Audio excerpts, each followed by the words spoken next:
आज आपण वर्ग 12वीच्या विद्यार्थ्यांना आज आपण विकास वित्तीय संस्था आणि भारतीय सवलत व वित्तीय गृह हे 2 पॉइंट्स घेणार आहोत। भारतातील नाणे बाजार संरचना या अंतर्गत आतापर्यंत भारतीय रिझर्व्ह बँकेची कार्य काय आहेत तो घटक घेतला। त्यानंतर भारतातील व्यापारी बँक, ज्या बँका लोकांच्या ठेवी स्वीकारतात आणि लोकांना कर्ज रूपाने पैसे देतात, तो भाग आपण घेतला व्यापारी बँक। त्यानंतर कालच्या तासिके आणि त्याच्या पहिल्या दिवसाच्या तासिकेमध्ये सहकारी बँक, कोऑपरेटिव्ह बँक, महाराष्ट्रामध्ये असलेलं महत्व आणि या कोऑपरेटिव्ह बँकेने भारतीयांसाठी किंवा भारतीय शेतकऱ्यांसाठी केलेले प्रयत्न हा भाग पाहिलेला होता। त्यानंतर व्यापारी बँकेची पतनिर्मितीची प्रक्रिया हा घटक आपण पाहिलेला होता की व्यापारी बँक पतनिर्मिती कशी करते आहे, हा घटक घेतलेला होता। आजच्या तासिकेमध्ये आपण विकास वित्तीय संस्था डेव्हलपमेंट फायनान्स इन्स्टिट्यूट या विकास वित्तीय संस्था या संस्थेचं काय कार्य आहे, डेव्हलपमेंट फायनान्स इन्स्टिट्यूट ते घटक आपण या ठिकाणी मी लिहिलेले आहे ते बघणार आहोत। विकास वित्तीय संस्था भारतीय नाणे बाजारातील एक पूरक असलेली संस्था आहे आणि ही संस्था सुद्धा नाणे बाजारामध्ये सर्वसामान्य घटकांमध्ये काम करणाऱ्या किंवा व्यापारी वर्गाला कर्जाचा पुरवठा करतात। या ठिकाणी मी मुद्दे नमूद केलेले आहेत ते पाहू आपण। विकास वित्तीय संस्था पहिला मुद्दा, उद्योगांना मध्यम व दीर्घ मुदतीची आर्थिक मदत पुरवितात।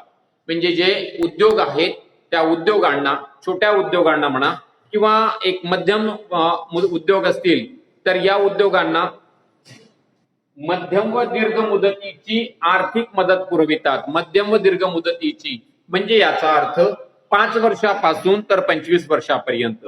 1 वर्षापर्यंतची मुदत असेल तर त्याला आपण अल्प मुदत म्हणतो आहे। 1 वर्षापासून 5 वर्षापर्यंतची मुदत असेल तर त्याला आपण मध्यम मुदत म्हणतो आहे आणि 5 वर्षापासून तिकडे पुढे 25 वर्षापर्यंत असेल तर त्याला दीर्घ मुदत असं म्हणतो आहे। म्हणजे या विकास वित्तीय संस्था उद्योगांना किंवा व्यापाऱ्यांना मध्यम व दीर्घ मुदतीची आर्थिक मदत पुरवितात, कर्जाचा पुरवठा करतात। एवढंच घटक लक्षात घ्यायचं आहे की मध्यम मुदतीचं आणि दीर्घ मुदतीचा कर्ज पुरवठा करण्याचं काम विकास वित्तीय संस्था करतात। दुसरा पॉइंट आहे उद्योग, कृषी व इतर क्षेत्राच्या विकासासाठी मदत करतात। उद्योग, कृषी व इतर क्षेत्राच्या विकासासाठी या विकास वित्तीय संस्था मदत करतात। म्हणजे उद्योगासाठी मदत करतात आणि कृषीचा विकास, ऍग्रीकल्चर डेव्हलपमेंट या कार्यासाठी या संस्था काम करत आहेत। तिसरा पॉइंट आहे भारतीय औद्योगिक वित्त महामंडळ। भारतीय औद्योगिक वित्त महामंडळ, industrial finance corporation of India, IFCI, industrial finance corporation of India, भारतीय औद्योगिक वित्त महामंडळ याची स्थापना 1948 भारताच्या स्वातंत्र्याच्या नंतर 1948 मध्ये याची स्थापना झाली।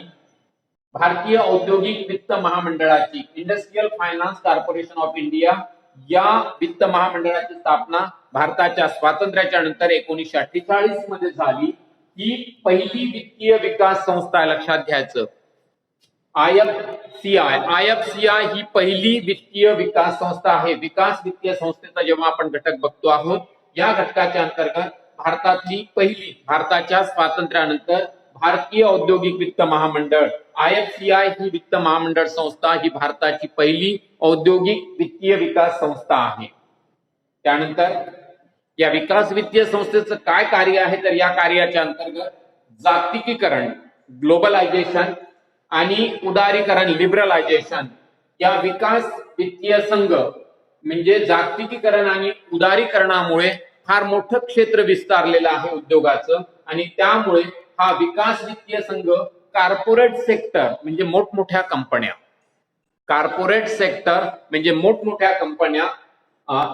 यांच्या गरजा वाढलेल्या आहेत, त्या गरजा पूर्ण करण्यासाठी विकास वित्तीय संस्था काम करते आहे। बी केअरफुली, जागतिकीकरण आणि उदारीकरणाने विकास वित्तीय संघाचा विस्तार वाढलेला आहे। कॉर्पोरेट सेक्टर यामध्ये ज्या कंपन्या, मोठमोठ्या कंपन्या काम करतायत त्यांच्या गरजा वाढलेल्या आहेत, या गरजांच्या पूर्तीसाठी ही संस्था काम करते, विकास वित्तीय संस्था। आता कॉर्पोरेट सेक्टर ज्याचा आपण रिलायन्स सारखी आहे, त्यानंतर जिओ सारखी कंपनी आहे, त्यानंतर अनेक मोठमोठ्या उद्योगपतींच्या ज्या कंपन्या आहेत या कंपन्यांच्या विकास कार्यासाठी या वित्तीय संस्था काम करतायत. म्हणून जागतिकीकरण आणि उदारीकरण, ग्लोबलायझेशन आणि लिबरलायझेशन. ग्लोबलायझेशन म्हणजे जगाची अर्थव्यवस्था पूर्णपणे भारतीयांसाठी आणि भारताची अर्थव्यवस्था जगासाठी खुली झाली, म्हणून याला जागतिकीकरण म्हणतो आहे.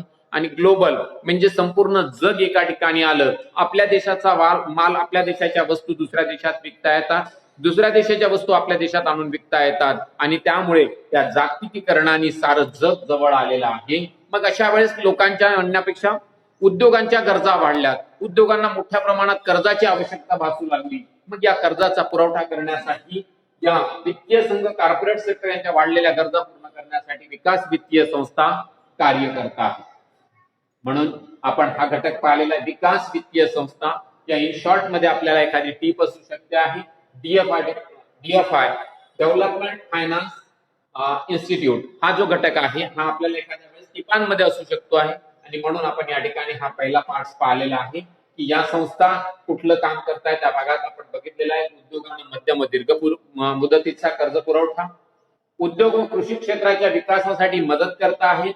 त्यानंतर पहिली औद्योगिक विकास वित्तीय महामंडळ म्हणजे भारतीय औद्योगिक विकास वित्त महामंडळ ही भारतातली पहिली विकास वित्तीय संस्था आहे. जागतिकीकरण आणि उदारीकरणाने कंपन्यांच्या आणि ज्याला आपण कॉर्पोरेट सेक्टर म्हणतो यांच्या गरजा वाढलेल्या, त्या गरजा पूर्ण करण्याचं काम या ठिकाणी या संस्था करत आहेत, विकास वित्तीय संस्था. लास्ट पॉइंट होता, भारतीय रिझर्व्ह बँकेने विकास वित्तीय संस्थांना व्यावसायिक बँक होण्यासाठी मार्गदर्शक सूचना केलेल्या आहेत. या विकास वित्तीय संस्थांना बँक होण्यासाठी म्हणजे व्यावसायिक कमर्शियल बँक होण्यासाठी त्यांना मदत केली आहे किंवा सूचना केलेली आहे. आणि त्या अंतर्गत आयसीआयसीआय ही बँक जी आहे ही बँक सध्या व्यावसायिक बँक म्हणून कार्य करते. अन्यथा ही बँक पूर्वी विकास वित्तीय संस्थाच होती. आता आयसीआयसीआय बँक जी आहे ही व्यावसायिक बँक म्हणून कार्य करते आहे. तर हा पहिला पार्ट. दुसरा पार्ट आपण पाहतो आहे भारतीय सवलत व वित्तीय गृह. भारतीय सवलत व वित्तीय गृह वाघूल समिती एका व्यक्तीचं नाव आहे ज्यांच्या अंतर्गत ही समिती स्थापन झाली. वाघूल समितीच्या शिफारसीनुसार 1988 मध्ये नाणे बाजार संस्था म्हणून, नाणे बाजार संस्था, आपण नाणे बाजार म्हणजे जो बाजार अल्पकालीन आणि गरजा भागविण्यासाठी उधारीवर कर्जाची उपलब्धता करून देणारा जो बाजार आहे त्याला आपण नाणे बाजार असं म्हणतो आहे. म्हणून वाघूल समितीच्या शिफारसीच्या आधारे 1988 मध्ये नाणे बाजार संस्था म्हणून भारतीय सवलत व वित्त गृहाची स्थापना करण्यात आली. भारतीय सवलत व वित्त गृहाची स्थापना करण्यात आली म्हणजे जे छोटे उद्योग आहेत किंवा मोठे उद्योग जरी असेल तरी या उद्योगांना मदत करण्यासाठी या सवलत व वित्तीय गृहाची स्थापना करण्यात आली. नाणे बाजार साधनांना तरलता प्रदान करण्यासाठी, नाणे बाजार साधनांना म्हणजे ताबडतोब, तरलता म्हणजे ताबडतोब पैसा उपलब्ध करून देण्यासाठी, नाणे बाजार साधनांना तरलता प्रदान करण्यासाठी, अशा साधनांसाठी सक्रिय दुय्यम बाजारपेठेच्या विकासास मदत करण्यासाठी या संस्थेची स्थापना करण्यात आलेली आहे. म्हणजे नाणे बाजाराला मदत करण्यासाठी आणि त्याचबरोबर वेगवेगळे जे साधने आहेत त्या सक्रिय साधनांच्या आणि दुय्यम बाजारपेठेच्या विकासासाठी मदत करण्यासाठी या समितीची म्हणजे भारतीय सवलत व वित्तीय गृहाची स्थापना करण्यात आलेली आहे. तर हे दोन घटक आपण या ठिकाणी पाहिले, विकास वित्तीय संस्था आणि भारतीय सवलत वित्तीय गृह, या दोन घटकांचा आपण या ठिकाणी विचार केला. त्यानंतर भारतीय नाणे बाजारामधलं असंघटित क्षेत्र, नेक्स्ट पार्ट जो होता तो पाहतो आपण, असंघटित क्षेत्र. आता या असंघटित क्षेत्रामध्ये कोणकोणते घटक समाविष्ट होत आहेत? असंघटित क्षेत्रामध्ये स्थानिक बँकर्स, सावकार आणि अनियंत्रित बिगर बँक हे तीन घटक आपल्याला या ठिकाणी घ्यायचे आहेत. मग असंघटित क्षेत्र हे जे आहेत, असंघटित म्हणजे यांच्यावर प्रत्यक्षपणे रिझर्व्ह बँकेचं नियंत्रण नाही, यावर प्रत्यक्षपणे रिझर्व्ह बँकेचं नियंत्रण नाही आणि म्हणून त्याला असंघटित क्षेत्र असं म्हणतात. परंतु सामान्य लोकांच्या, लघु उद्योगांच्या, शेती उद्योगांच्या गरजा भागविण्यासाठी हे असंघटित क्षेत्र आजही कार्यरत आहे आणि म्हणून आपल्याला नाणे बाजारामध्ये अल्प मुदतीचे कर्ज उपलब्ध करून देताना या असंघटित क्षेत्राचा सुद्धा फायदा होतो आहे किंवा मदत होते आहे आणि म्हणून आपण आज या भारतातील नाणे बाजार व भांडवल बाजार या चॅप्टरच्या अंतर्गत या असंघटित क्षेत्राचा अभ्यास करतो आहोत. असंघटित क्षेत्राच्या अभ्यासामध्ये स्थानिक बँकर्स हे वित्तीय मध्यस्थ असतात. स्थानिक बँकर्स म्हणजे फायनान्स इन्स्टिट्यूट ज्याला म्हणता येईल, कर्ज पुरवठा करणारे छोटी संस्था. मग हे वित्तीय मध्यस्थ असतात, म्हणजे दोन लोकांमध्ये दुवा असतात, काम करता आहेत. हे वित्तीय मध्यस्थ असतात. हुंडी सारख्या अल्प मुदती पतसाधनांचे व्यवहार करतात. हुंडी लिहिणे म्हणजे एक करार करणे 3 महिन्याचा 4 महिन्याचा, की तुम्ही एवढा माल उधारीवर विकला असेल तेवढा माल 3 महिन्याच्या नंतर तुम्हाला त्याची रक्कम परत केली जाईल आणि त्या आधारावर एक करारनामा तयार केला जातो, त्याला आपण आपल्या अर्थशास्त्राच्या भाषेमध्ये हुंडी असं म्हणतो आहे. ही हुंडी बँकेकडे सुद्धा गहाण ठेवता येते, कारण तो करारनामा असतो स्टॅम्प पेपरवर तयार केलेला.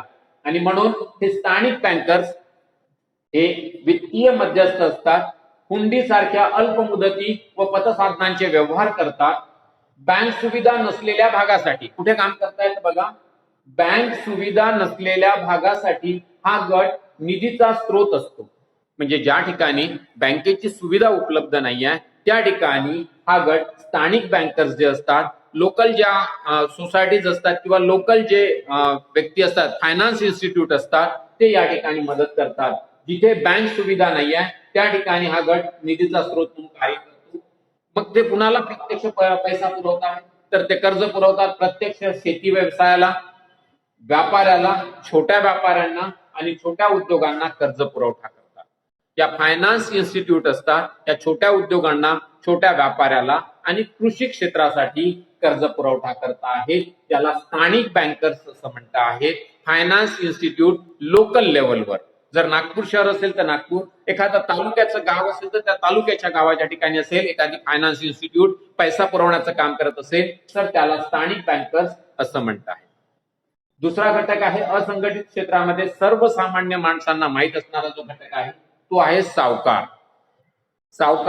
हा जो सावकार आहे हा ग्रामीण भागात उच्च व्याजदराने अनुत्पादक कार्यासाठी कर्ज उपलब्ध करून देतात. म्हणजे जे सावकार लोक असतात हे सर्वात जास्त दर घेतात, व्याजाचा दर हा सर्वात जास्त असतो आणि अनुत्पादक कार्यासाठी, म्हणजे जे उत्पादन कार्य त्यासाठी नाही, अनुत्पादक कार्यासाठी किंवा कुठल्याही कार्यासाठी कर्जाची उपलब्धता करून देतात आहेत सावकार. आणि त्यामुळे ते कुणाला साधारणतः पैसा उपलब्ध करून देतात, तर साधारणतः सावकार शेतकरी आहे, शेतकऱ्यांना कर्ज पुरवठा करतात, कारागीर असेल तर कारागिरांना कर्ज पुरवठा करतात आणि छोटे व्यापारी यांना सुद्धा कर्ज पुरवठा करतात. परंतु यांच्या व्याजाचा दर फार जास्त असतो. हा एक घटक. त्यातल्या त्यात सावकार कर्ज पुरवठा करताना लोक व्याजाचा दर जास्त आहे तरी का यांच्याकडून कर्ज घेतात, याचं कारण आहे हे कुठल्याही कागदपत्राची वगैरे वगैरे विचारणा न करता केवळ एक कागदपत्र तुमची कुठली ना कुठली संपत्ती विचारात घेतात. तुमची संपत्ती असेल ती संपत्ती त्यांच्याकडे गहाण ठेवल्या जाते आहे आणि ती संपत्ती गहाण ठेवून तुम्हाला कर्जाचा पुरवठा करतात. बाकी कुठल्याही कागदपत्राचा विचार करत नाही.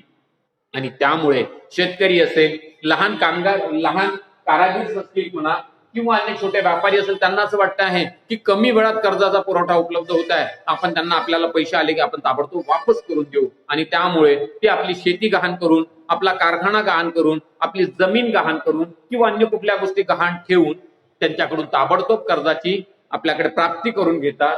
ग्रामीण भागामध्ये आजही 21व्या शतकात मोठ्या प्रमाणात कर्जाचा पुरवठा करणारे घटक म्हणजे सावकार आहे. आणि याचं एकमेव कारण आहे, जेव्हा की सावकार हा अन्याय करणारा घटक म्हणून समोर आलेला आहे, फार मोठ्या प्रमाणात व्याजाचा दर आकारला जातो.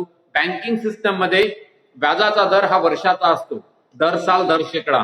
परंतु बरेच सावकार व्याजाचा दर दिलेल्या कर्जाच्या रकमेवर महिन्याला वापरतात, म्हणजे प्रति महिना व्याज आकारत आहेत आणि त्या व्याजावर व्याज घेत असतात. आणि म्हणून सर्वसामान्य माणसाला लुटणारा प्रकार आहे असं म्हणायला हरकत नाही. तरीही दरवर्षी हजारो लहान उत्पादक किंवा लहान कारखानदार, लघु उद्योजक हे यांच्याकडून कर्ज घेतात. याचं एकमेव कारण आहे, जेव्हा त्यांच्या अडचणी निर्माण होतात पैशाच्या बाबत, तेव्हा कमी वेळामध्ये पैशाची अडचण पूर्ण करून देणारा जर कुठला घटक असेल कमी वेळामध्ये आणि कमी कागदपत्रामध्ये, तो असतो सावकार. आणि त्यामुळे या सावकाराकडून सहज कर्जाची उपलब्धता होते. म्हणून बरेच छोटे व्यापारी, शेतकरी यांच्याकडून कर्जाचा पुरवठा करून घेत आहेत. याला असंघटित क्षेत्र म्हणते आहे. यांच्यावर नियंत्रण नाही, परंतु आता काय झालेलं आहे की मधल्या काळामध्ये यांचे अन्याय आणि अत्याचार झाल्यामुळे रिझर्व्ह बँकेने आणि बँकिंग सिस्टमनी यामध्ये किंवा वित्त विभागाने या ठिकाणी मोठे निर्बंध घातलेले आहेत. एखाद्याला सावकारीचा व्यवसाय करायचा असेल तर त्याला लायसन्स घ्यावं लागते आणि त्या लायसन्सच्या नंतर त्याला सावकारीचा व्यवसाय करता येतो. मग लायसन आणि त्याला ते कंडिशन्स ठरवून दिलेले असतात की कुणाकडून किती कर्जावर किती व्याज घेता येईल, वर्षाचं किती व्याज घेता येईल, हे सारे कंडिशन्स त्याच्यावर टाकलेले आहेत आणि त्यामुळे थोडाफार बचत बसला. परंतु आजही सावकार अनियंत्रितपणे काम करतात. तर हा दुसरा घटक. तिसरा घटक आहे अनियंत्रित बिगर बँक. अनियंत्रित, ज्याच्यावर कुणाचे नियंत्रण नाही त्याला अनियंत्रित बिगर बँक असं म्हणतात आहे. यामध्ये चिटफंड चालविणाऱ्या निधी कंपन्या किंवा कर्ज कंपन्यांचा समावेश होतो. चिटफंड चालवणाऱ्या म्हणजे 10-20 लोकांना एकत्र करायचं, 10-20 लोकांची रक्कम एकत्र करायची आणि ती रक्कम एकत्र केल्यानंतर 20 लोक एकत्र आले तर त्या 20 लोकांच्या चिठ्ठ्या टाकायच्या. समजा 20 लोकांनी एकत्र रक्कम जमा केली 1,000 रुपये, 20 लोकांचे 20,000 रुपये जमा झाले. मग त्या ठिकाणी चिठ्ठ्या टाकायचा आणि ज्याच्या पहिल्या क्रमांकाची चिठ्ठी निघेल त्याला ते 20,000 रुपये द्यायचे. मग त्याला 20,000 मिळाले, मग त्यांनी प्रत्येक महिन्याला 20 महिन्यापर्यंत ते पैसे भरत राहायचे. त्याला पहिल्या महिन्याला 20,000 मिळाले, त्याचं 20,000चं काम निघतं आहे. म्हणजे अशा प्रकारे चालणाऱ्या चिटफंड कंपन्या आहेत. आपल्या इथे मधल्या काळामध्ये फार मोठ्या चिटफंड कंपन्या आलेल्या होत्या. त्यांनी असंख्य लोकांना कर्जाचा पुरवठा केला, परंतु अनेक लोकांना लुटलं, अनेक लोकांची बळी सुद्धा गेलेले आहे. परंतु कारण ते व्याजाचा दर किंवा लोकांचा गोळा केलेला पैसा त्यांना मिळेलच याची काही गॅरंटी नसते बरेचदा. परंतु अनियंत्रित बिगर बँक यामध्ये चिटफंड चालवणाऱ्या निधी कर्ज कंपन्यांचा समावेश होतो. हा निधी सदस्यांच्या योगदानातून उभा केला जातो. तुम्हाला आताच सांगितलं की सर्वजण आपला पैसा त्या ठिकाणी टाकतात आणि त्या पैशातून हा निधी उपलब्ध केला जातो आणि उपलब्ध झालेला निधी जो गरजू माणूस असेल त्याला दिला जातो आणि अशा प्रकारे कर्जाची गरज भागविली जाते आहे. सदस्यांना माफक व्याजदरावर कर्ज पुरवठा सुद्धा करतात. या कंपन्या सर्वात जास्त तामिळनाडू आणि केरळ राज्यामध्ये आहेत चिटफंड चालवणाऱ्या कंपन्या. आपल्या इथे मधल्या काळात नागपूरला सुद्धा होत्या, परंतु या सर्व कंपन्यांमध्ये मोठे घोटाळे झाले. अनेकांचा पैसा लुटला गेला, अनेकांचा पैसा या ठिकाणी गेलेला आहे आणि त्यामुळे या कंपन्या बंद झाल्या. मधल्या काळात मी आताच काल परवा बघितलेलं होतं की पेपरमध्ये आलेलं होतं श्री सूर्या याच्या मालकाला त्याच्या व्यापार कंपनी लोकांना प्रलोभन दिलं की आम्ही कमी दिवसामध्ये तुम्हाला जास्त व्याजदर धरू आणि कमी दिवसामध्ये तुमच्या ठेवलेल्या रकमेवर जास्त व्याजाचा दर देऊ, जास्त तुम्हाला फायदा होईल आणि फायद्याचा आमिष दाखवून पैसा वाटला आणि त्याच्यानंतर पैसा गोळा केला आणि गोळा केलेला पैसा मग नंतर एका स्टेजच्या नंतर लक्षात आलं की आपण पैसा वापस करू शकत नाही आणि गायब होऊन गेले. नंतर आता त्या श्री सूर्याच्या मालकाला जी काही अटक झाली होती ती आता त्याला जमानत मिळाली. म्हणजे या चिटफंड कंपन्यांमधून मोठ्या प्रमाणात गैरव्यवहार सुद्धा झालेत असं लक्षात. आपल्या इथे पूर्ण नागपूरला पल्स फायनान्स नावाची कंपनी होती. पल्स फायनान्स तिने सुद्धा मोठा घोटाळा केला. अनेक लोकांचे पैसे बुडाले, ठेवलेल्या पैसे बुडाले. म्हणून चिटफंड वरचा थोडासा व्यवसाय लोकांचा विश्वास कमी झालेला आहे. पण तरीही आजही संपूर्ण भारतामध्ये या अनियंत्रित बिगर बँक संस्था काम करत आहेत. अशा प्रकारे भारतीय नाणे बाजार संरचना चालते आहे, ज्यामधून अल्प मुदतीचे दीर्घ मुदतीच्या कर्जाची उभारणी केली जाते आहे. त्याला आपण भारतीय नाणे बाजार असं म्हणतो आहे. या ठिकाणी आपण भारतीय नाणे बाजार या घटकाचा हा पहिला पार्ट आपण संपविलेला आहे. या ठिकाणी भारतीय नाणे बाजार हा घटक आपण पूर्ण केलेला. याच्यावरचे बाकीचा जो भाग असेल तो आपण नंतरच्या तासिकेमध्ये